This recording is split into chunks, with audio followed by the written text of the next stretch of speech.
इस विश्लेषण में स्वागत है। आज हम एक बेहद दिलचस्प रहस्य को सुलझाने जा रहे हैं। आखिर लोग नियम क्यों तोड़ते हैं?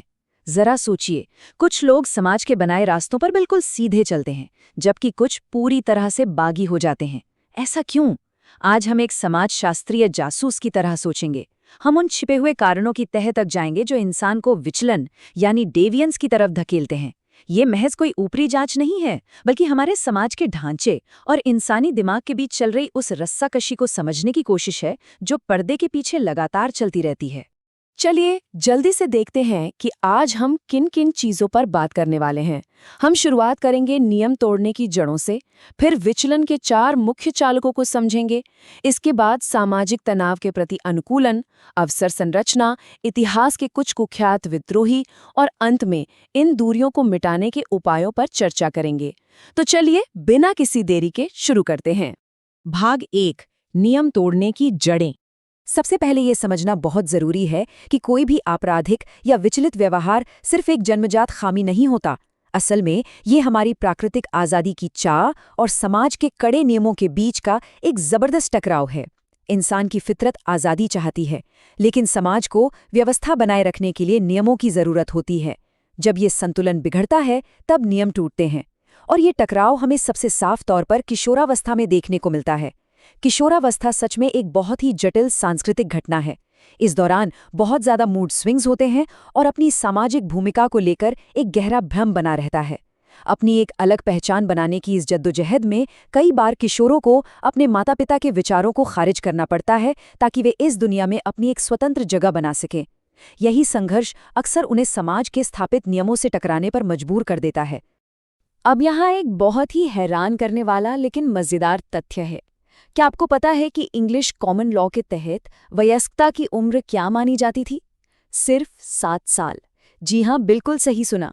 उस दौर में ये माना जाता था कि एक 7 साल का बच्चा काम करके अपना पेट पाल सकता है। जरा इसकी तुलना आज की लंबी खिंचने वाली किशोरावस्था से कीजिए, जहां खुद को पहचानने और आत्मनिर्भर होने में दशकों लग जाते हैं। ये लंबा समय इस पहचान के संकट को और भी गहरा कर देता है। भाग 2, विचलन के 4 चालक।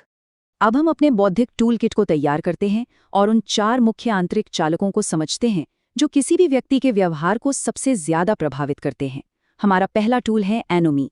ये शब्द 1897 में मशहूर समाजशास्त्री एमिल दुर्खीम ने दिया था।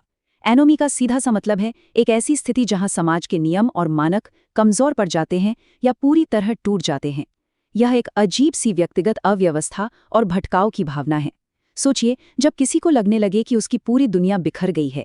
इसी भारी चिंता और सामाजिक अलगाव के बीच लोग अक्सर गलत रास्तों की ओर मुड़ जाते हैं। हमारा दूसरा टूल है अलगाव यानी एलियनेशन। इसे आप एनोमी की चरम सीमा कह सकते हैं। ये बाहरी दुनिया से पूरी तरह कट जाने का एहसास है। जब किसी व्यक्ति के मन में पूरी सामाजिक व्यवस्था के प्रति वफादारी ही खत्म हो जाए और उसे लगने लगे कि वो इस समाज का हिस्सा ही नहीं है, तो वो समाज विरोधी रवैया अपना लेता है।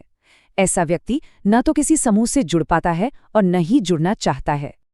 अब आते हैं तीसरे और चौथे टूल पर, आइडेंटिफिकेशन और आइडेंटिटी। ये दोनों सुनने में एक जैसे लगते हैं, लेकिन इनमें एक बहुत बड़ा फर्क है। आइडेंटिफिकेशन का मतलब है किसी समूह का हिस्सा बनने के लिए उसमें विलीन हो जाना, जैसे किसी गैंग या क्लब में शामिल होना, ताकि ऐसा लगे कि हम कहीं तो बिलोंग करते हैं। वहीं दूसरी तरफ आइडेंटिटी का मतलब है अपनी एक बिल्कुल अनूठी पहचान बनाना। उदाहरण के लिए मशहूर कलाकारों द्वारा अपनाए जाने वाले खास गिमिक्स, जैसे रॉडनी डेंजरफील्ड का वो मशहूर डायलॉग कि मुझे कोई सम्मान नहीं मिलता। ये उनकी अपनी आइडेंटिटी थी जो उन्हें सबसे अलग बनाती थी। भाग 3, सामाजिक तनाव के प्रति अनुकूलन। अब जरा सोचिए, जब लोगों के सांस्कृतिक लक्ष्य और उन तक पहुंचने के साधन आपस में टकराते हैं, तो लोग कैसी प्रतिक्रिया देते हैं? इसे समझने के लिए एक खेल के मैदान की कल्पना कीजिए। समाज हमेशा सफलता चाहता है, लेकिन असली सवाल यह है, क्या कोई सिर्फ गेम जीतना चाहता है या गेम के नियमों के भीतर रहकर जीतना चाहता है? जब किसी लक्ष्य को हासिल करने के लिए सही और वैध साधन मौजूद नहीं होते, तो लोग गेम जीतने के लिए अवैध और विचलित रास्तों का इस्तेमाल करने लगते हैं। अब इस स्लाइड पर जो रॉबर्ट मर्टन के 5 तरीके हैं वो वाकई बहुत दिलचस्प है। ये बताता है कि लोग सामाजिक निराशा से कैसे निपटते हैं। यहाँ प्लस का मतलब है नियमों या लक्ष्यों को स्वीकार करना और माइनस का मतलब है उन्हें नकारना। देखिए, कन्फर्मिटी में व्यक्ति लक्ष्य और साधन दोनों को मानता है। इनोवेशन में व्यक्ति लक्ष्य तो पाना चाहता है यानी प्लस, लेकिन सही साधनों को नकार देता है यानी माइनस, जो अक्सर व्हाइट कॉलर अपराधों का कारण बनता है। रिट्रीटिज्म में व्यक्ति लक्ष्य और साधन दोनों को ही छोड़ देता है, जैसे कि कोई नशे की लत का शिकार हो जाए। और अंत में रिबेलियन, जहां व्यक्ति मौजूदा लक्ष्यों और साधनों को हटाकर एक बिल्कुल नई व्यवस्था बनाना चाहता है। ये बहुत ही शानदार ढंग से दिखाता है कि कैसे एक ही समाज में रहकर हर इंसान बिल्कुल अलग-अलग रास्ते चुनता है। भाग 4, अवसर संरचना। अब हम देखेंगे कि ये व्यक्तिगत निराशा बड़े स्तर पर सामूहिक कार्यों में कैसे बदलती है। अल्बर्ट कोहेन हमें बताते हैं कि समाज की प्रतिक्रियाएं किसी इंसान को अपराध की ओर धकेल भी सकती हैं और बचा भी सकती हैं। इसके 4 तरीके हैं। पहला, जब समाज वैध अवसर खोलता है, जैसे लोगों को रोजगार देना। दूसरा, जब अवैध अवसर खुल जाते हैं, जैसे भ्रष्ट व्यवस्थाएं। तीसरा, जब वैध अवसर बंद कर दिए जाते हैं, जैसे किसी को उसकी नौकरी या पेशे से निकाल देना। इससे अक्सर अपराध का आकर्षण बढ़ जाता है। और चौथा, अवैध अवसरों को बंद करना, जैसे कड़े कानून लागू करना या सामाजिक नियंत्रण बढ़ाना। इसी विचार को क्लावर्ड और ओहेलिन थोड़ा और आगे ले जाते हैं। वो बताते हैं कि जब निचले तबके के युवाओं को सफलता के सही साधन नहीं मिलते, तो ये भारी निराशा उन्हें 3 तरह के गिरोहों या गैंग्स में धकेल देती है। पहला है क्रिमिनल गिरोह, जो चोरी या संपत्ति हड़पने का काम करते हैं।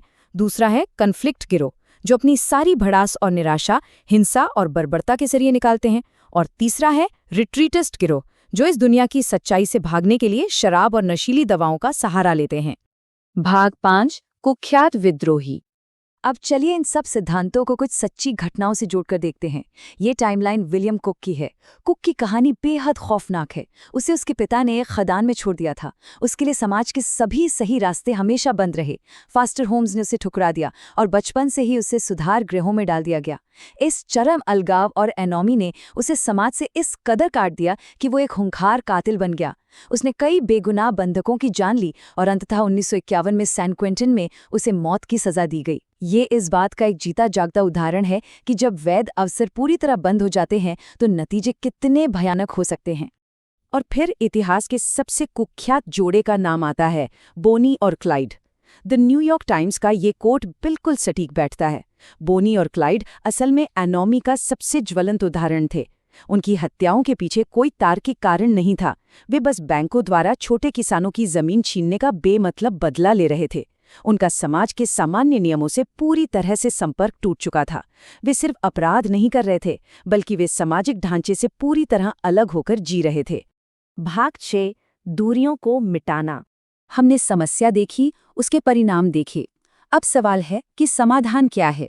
ये समझना कि अपराध के पीछे कौन सी सामाजिक भावनाएं काम कर रही हैं, हमें समाज को सुधारने में बहुत मदद कर सकता है। ऐतिहासिक रूप से समाज ने अलगाव और एनोमी को कम करने के लिए कई ठोस कदम उठाए हैं, जैसे विभिन्न समुदायों के बीच संवाद स्थापित करने वाली काउंसिल्स, अल्पसंख्यक राजनीतिक नेतृत्व का उभरना और स्कूल या पब्लिक रिक्रिएशन प्रोग्राम्स।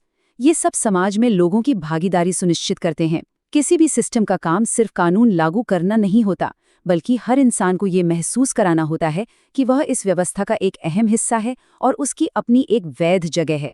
तो ये पूरा विश्लेषण हमें एक बहुत ही गहरे सवाल पर लाकर खड़ा कर देता है। जरा सोचिए, क्या हमारा आधुनिक समाज सचमुच सभी को समान अवसर देने के लिए बना है, या फिर ये सिस्टम अपनी जटिलताओं और बंद दरवाजों के कारण खुद ही उस अलगाव और विचलन का निर्माण कर रहा है जो हम आज अपने चारों ओर देखते हैं? ये एक ऐसा सवाल है जिस पर हम सभी को गंभीरता से विचार करना चाहिए। इस विश्लेषण में हमारे साथ जुड़ने के लिए बहुत बहुत धन्यवाद।